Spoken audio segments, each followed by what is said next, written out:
Attention therapists, all CEUs is grateful to our new sponsor, the Diversion Center. They offer workbooks that are 100% editable and delivered to you in a Word document on topics including anger management, substance use disorders, domestic violence, parenting, and shoplifting addiction. Each workbook can be used for individual or group sessions and is over 120 pages.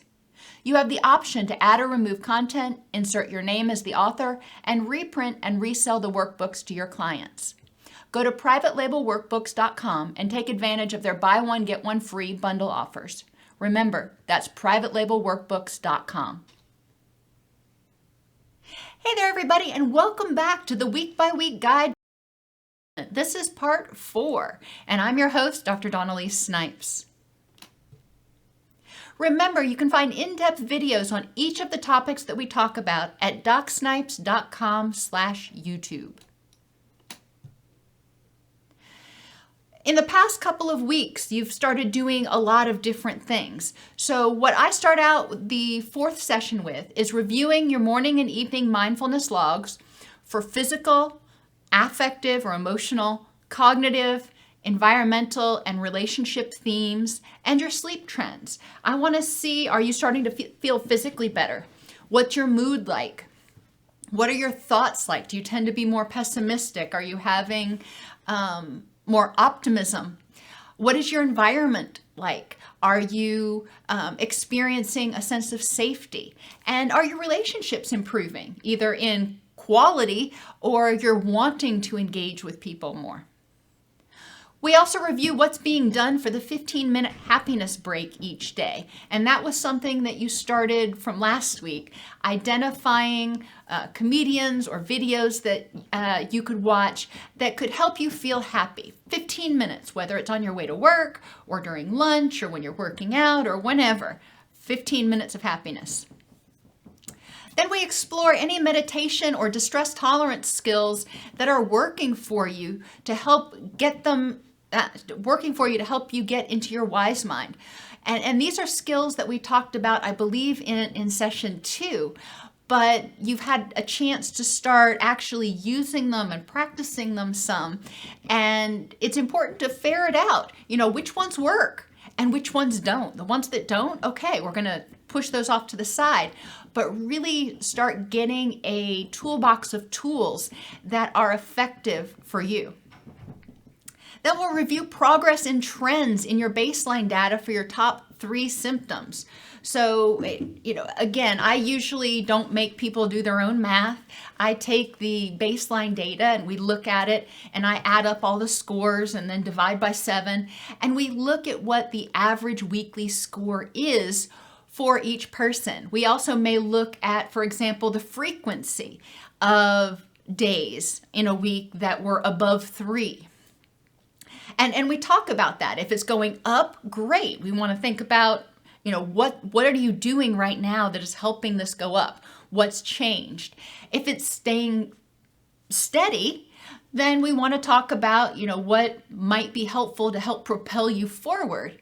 And if there are days or a week that goes backwards, then we're going to talk about, what changed, what might have triggered you to start going backwards in terms of your energy or your mood or your sleep. And then we're going to reflect on your goals. How far forward have you moved in the past month? This is week 4. So you've had, almost a month to start developing new habits, to start moving towards recovery, happiness as you define it. So how far forward have you moved? What's your progress been? And what's been most helpful? And I can best liken this to taking a picture of your puppy when you first bring it home and taking a picture of him every week. And at the end of a month or 6 months or something, looking at those pictures because you probably didn't see on a day-to-day basis how quickly Fido was growing. But then when you look at those pictures from day 1 when you brought him home to day 31, it's like, wow, oh my gosh, how much have you grown? We'll also review the cognitive distortions worksheets that you did. Remember, you were supposed to identify your top 3 anger, anxiety, and depression triggers and apply the cognitive distortions worksheet to that, to identify thinking errors that may contribute to you either using emotional reasoning or personalizing or engaging in mind reading, etc. Additionally, you are asked to try to identify at least one situation each day that triggered you and review your beliefs involved in that situation for cognitive distortions and apply the cognitive distortions worksheet. So obviously last week was really focused on starting to address the way you perceive things and the way you think about things in order to become more moderate instead of extreme, more fact-based instead of emotion-based, and more holistic instead of personalizing everything. We'll discuss what events these triggers are related to and why they promote a sense of unsafeness or disempowerment. So for example, when somebody contradicts you, when they disagree with you, it triggers your anger. We're going to explore why that is. What is it about somebody disagreeing with you that triggers a sense of unsafeness, triggers a fear of rejection? Where does that come from? Did you experience that in childhood? Do you have a trauma that is being triggered when that happens, when you feel like people disagree with you? This week, we're going to start talking about nutrition. We've already talked about sleep. We're going to start talking about nutrition. Your hormones and neurotransmitters and the way your body functions and your nervous system communicates is directly impacted by what you eat and drink. So you're going to learn about the connection between nutrition and depression and how to eat to support mental health with handouts. Generally, I give a very simple handout and through a video on nutrition and mental health that can be seen on the YouTube channel. We'll discuss any glaring problems and possible solutions. A lot of times people already know some of their nutrition pitfalls, like not drinking enough water, not eating vegetables or fruits, eating lots of things that are high in sugar and fat, or drinking too much caffeine. Those are pretty common pitfalls for people who are experiencing depression. High sugar, high fat foods tend to trigger dopamine and serotonin. So that in some ways is a method of trying to self-medicate some of the mood issue. Unfortunately, high sugar, high fat foods also contribute to blood sugar spikes and crashes, as well as inflammation. So while it may feel good in the moment, it often has the impact of worsening depression in the long run. So we talk about those particular things and identify which ones you might be willing to address. Dehydration. Are you willing to start trying to carry a water bottle or drink water at every meal instead of drinking soda or coffee? Are you willing to experiment with vegetables or fruits? Vegetables and fruits are high in antioxidants. Antioxidants are helpful at reducing inflammation. Reduced inflammation helps reduce depression. We know this. So is the person willing to explore those things? And if so, what vegetables and fruits might they consider? And a lot of times people start out, unless they have diabetes, a lot of people start out with fruits because they are sweeter and tend to be more palatable than things like celery, for example. But experimenting can be helpful. They've also got a lot of smoothie powders and things that are out on the market now that have dehydrated greens in them. They have dehydrated kale and spinach and things, and they actually taste pretty good. You don't taste the spinach and kale. I'm a big fan. But not saying that it would work for you. I'm just saying that I'm a fan. And trying to consider how to moderate caffeine so you're not constantly stressing that threat response axis, that HPA axis. I ask people to start keeping a log of their nutrition for the next week using an app like Spark People. It's a free app you can download, and it's really pretty intuitive. And it will identify, based on the foods that you enter, which nutrients you get plenty of and which ones that you might be deficient in. So you can start seeing, am I eating a well-rounded diet? Now, as a behavioral health clinician, it is outside my scope of practice to recommend particular dietary changes for people. As far as, it's out of my scope of practice to give them a menu. It's out of my scope of practice to tell them, you need to eat this. It's within my scope of practice to educate people about, for example, how vegetables and fruits can help, and encourage them to think about considering adding them. If people need more help with their nutrition, after we do the Spark People assessment, they do their nutrition log for a week, then I may make a referral to a nutritionist or a dietitian. But a lot of people can find the majority of the information that they need on USDA.gov, for example, or other reputable websites that provide basic nutrition information. This week, we're also going to start talking about positive journaling, toxic positivity, and tragic optimism. Toxic positivity prevents people from experiencing their feelings. It just tells them to suck it up and get over it instead of processing it. Tragic optimism says, let's acknowledge your pain. Let's acknowledge what's going on right now and, all the ways it sucks. Let's, help the person acknowledge it so they can process it, figure out how to deal with it, and see hope, see a light at the end of the tunnel.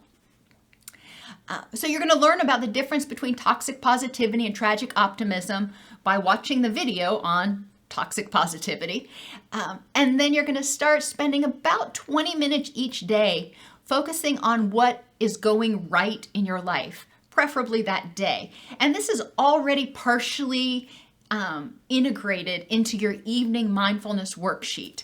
So, adding a few more minutes on your evening mindfulness worksheet. So you've got what you do in the mindfulness worksheet, your reflection on the day, your reflection on what went right, your reflection on what went wrong, and ways to address it, but then adding 20 minutes to focus on what went right. And a lot of times I encourage people to finish with this.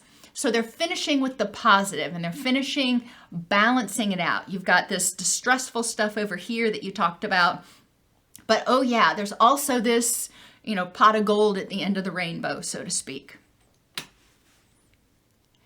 And finally, you're going to start working on your autobiography this week. And I give people 2 weeks to do their autobiography because, depending on how old they are, it may take a while, but it's also a very energy intensive activity. Autobiography prompts. So what you're going to do is begin with your first memory. For some people, it's when they're 2. For some people, it's when they're 12. But whatever your first memory is, who's important in your life? Are they nurturing, supportive, or toxic? How is your health? Do you have a lot of pain? Are you experiencing health problems? Are you happy? If not, why not? What is your most prominent emotion at this time and why? So if you had to think back to 4th grade and you had to use one word to describe how you felt that year, what would it be? Who is important in your life? What were the significant events that happened this year? What caused them? What was your reaction to those events? And how does that event continue to impact you today? So that's a lot. You're going to repeat that for every year.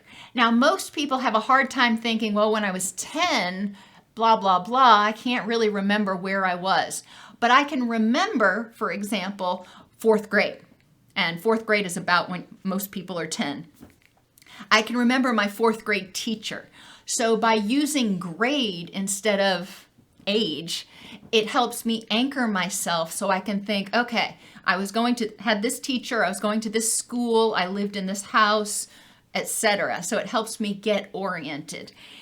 As you get older, once you get into college and post-college and things, you may not have grades to anchor you. So trying to figure out anchors that can help you identify what was going on. Like, for example, I can think of when I was a particular age, I had my son. So thinking at that year, the year I had my son, what was going on. And then I can remember the next year when he was 1. And those help me anchor and work through my timeline. In the first 3 weeks, you developed an awareness of what your symptoms were and all of the different things that might be contributing to them. You were empowered to get a physical to address physiological issues. All the talk therapy in the world is not going to reverse hypothyroid. And if one of the main causes of your low mood and low energy is hypothyroid, then, that's a pretty simple fix. You developed a safety plan. You identified distress tolerance skills, began practicing mindfulness and meditation to help you stay grounded and get into your wise mind when you were triggered. You began addressing sleep issues to ensure you had as much energy and mental clarity as possible for when you start addressing your core issues. And you started learning about cognitive distortions, thinking errors, and ways to restructure them. Now, we're doing all of this in preparation of starting to explore core issues because I want people to have the skills and tools that they need to address those issues and memories, but also to help themselves continue to feel safe even when they're experiencing distressful memories. This week, we explored themes and the origins of schema for cognitive distortions, discussed the importance of nutrition in maintaining mental health, and explored the technique of positive journaling and tragic optimism. In the coming week, you will continue your mindfulness worksheets, baseline data collection, your happiness breaks at lunch, that 15 minutes, monitoring your thoughts for cognitive distortions and completing a worksheet when you notice that you're having an unhelpful thought. You'll begin adding positive journaling to the end of your evening mindfulness and begin working on your autobiography for about 30 minutes a day. This show is produced by Mr. Charles Snipes and presented by Dr. Dawn-Elise Snipes. You can learn more about addressing depression at docsnipes.com/YouTube. They can be reached at 1633 West Main Street, Suite 902, Lebanon, Tennessee, 37087, or by email at support@docsnipes.com.